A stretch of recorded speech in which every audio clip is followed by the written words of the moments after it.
Welcome to our deep dive on immigrant intent and the conflict between the I-140 and F-2 visas. In this video, we will explain why an I-140 petition, especially NIW, creates immigrant intent and how that conflicts with F-1 and F-2 status. We will also cover travel while the I-140 is pending, the pitfalls of trying for an F-2 spouse visa, and safer strategies like pivoting to dual intent visas. Let's begin by setting the big picture.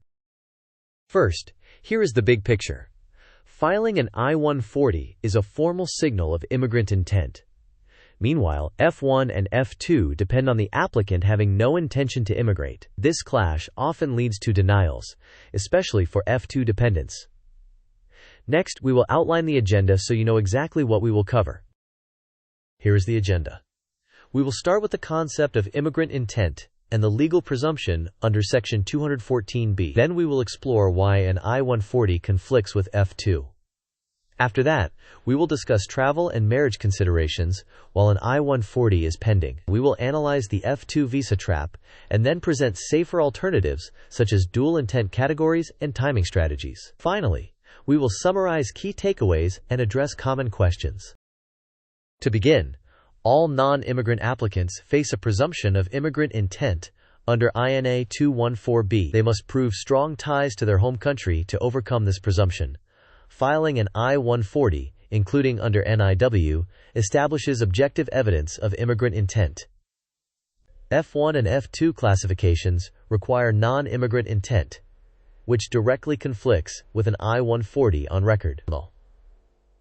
Consular officers may impute the principal's intent to the dependent, especially in F-2 adjudications. However, dual intent categories, H-1B, L-1, and O-1, explicitly allow immigrant intent and therefore generally do not penalize dependents for pursuing permanent residency. Now that you see the conceptual map, let's flow through the conflict step by step. This flowchart illustrates the chain reaction from filing an I-140 while in F-1 status. Filing the I-140 records immigrant intent. If you then pursue an F-2 for a spouse, the consulate will apply 214B scrutiny and likely deny the application due to perceived plans to immigrate. Alternatively, pivoting to dual intent categories like H-1B, L-1, or O-1 allows your spouse to come on a dependent status that tolerates immigrant intent. A third path is to keep the spouse abroad until the green card process progresses enough for them to join via adjustment of status or consular processing. Note that travel by the principal can still be fine if they are maintaining F-1 status and not filing an I-485.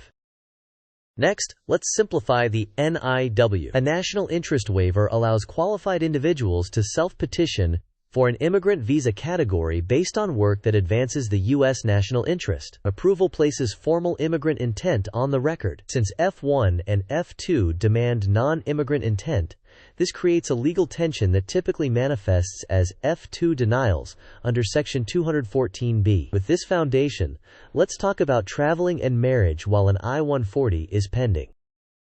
Now let's review travel and marriage considerations. First, maintain valid F-1 status with proper documentations.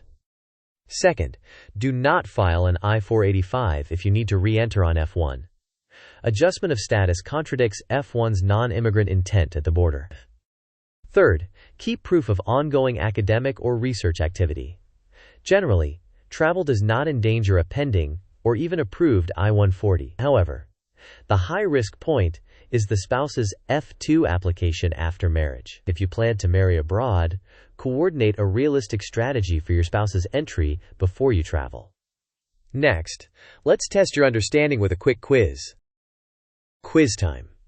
The question is, if your I-140 is pending and you are maintaining valid F-1 status with no I-485 filed, which statement is most accurate? Option A.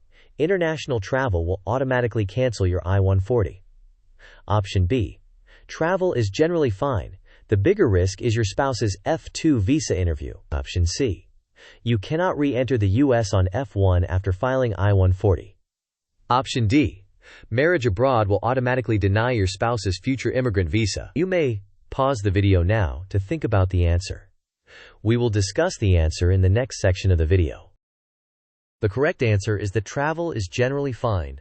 The bigger risk is the spouse's F-2 visa interview under 214B. The act of traveling does not usually impact a pending or approved I-140 when the traveler maintains valid F-1 status and has not filed an I-485.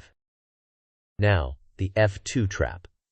Consular officers check the principal's immigration filings and see the I-140. They then apply strict 214B scrutiny to the dependent, assuming the spouse plans to immigrate. Demonstrating strong non-immigrant ties becomes very difficult. Denials are common, and a 214B refusal can complicate future visa attempts, as it indicates failure to overcome presumption of immigrant intent. This sequence diagram portrays the consular interview. The applicant submits documents.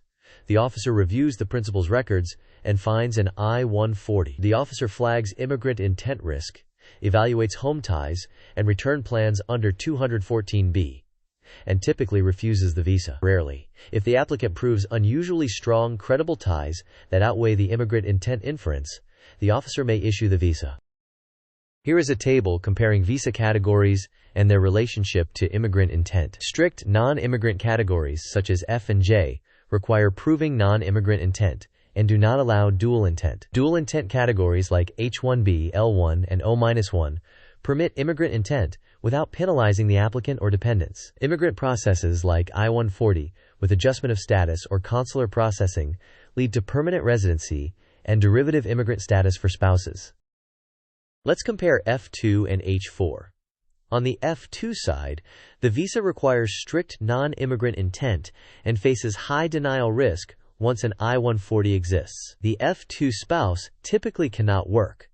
This often delays family reunification. On the H-4 side, dual intent is tolerated, reducing denial risk. In many cases, H-4 spouses can obtain employment authorization if the H-1B principal has an approved I-140, which provides both flexibility and stability. Consequently, H-4 is usually the safer and more practical choice if transitioning to H-1B is possible. Moving forward, the safest route is to pivot to a dual intent status like H-1B, L-1, or O-1 so that the spouse can obtain H-4, L-2, or O-3. If pivoting is not feasible, delay the F-2 and plan to reunite when you can file adjustment of status or complete consular processing. If you must remain in F-1 status, accept that family separation may persist until later stages. If you attempt F-2 anyway, gather extensive evidence of strong home ties, though success is uncommon. Align your long-term plan with filing strategies and the visa bulletin. Second quiz. Which strategy most reliably avoids the F-2 immigrant intent conflict once an I-140 exists? Option A. Apply for F-2 immediately with more documents. Option B. Switch the principal to H-1B, L-1, or O-1 and bring the spouse as H-4, L-2, or O-3. Option C. Travel less to avoid consular attention. Option D.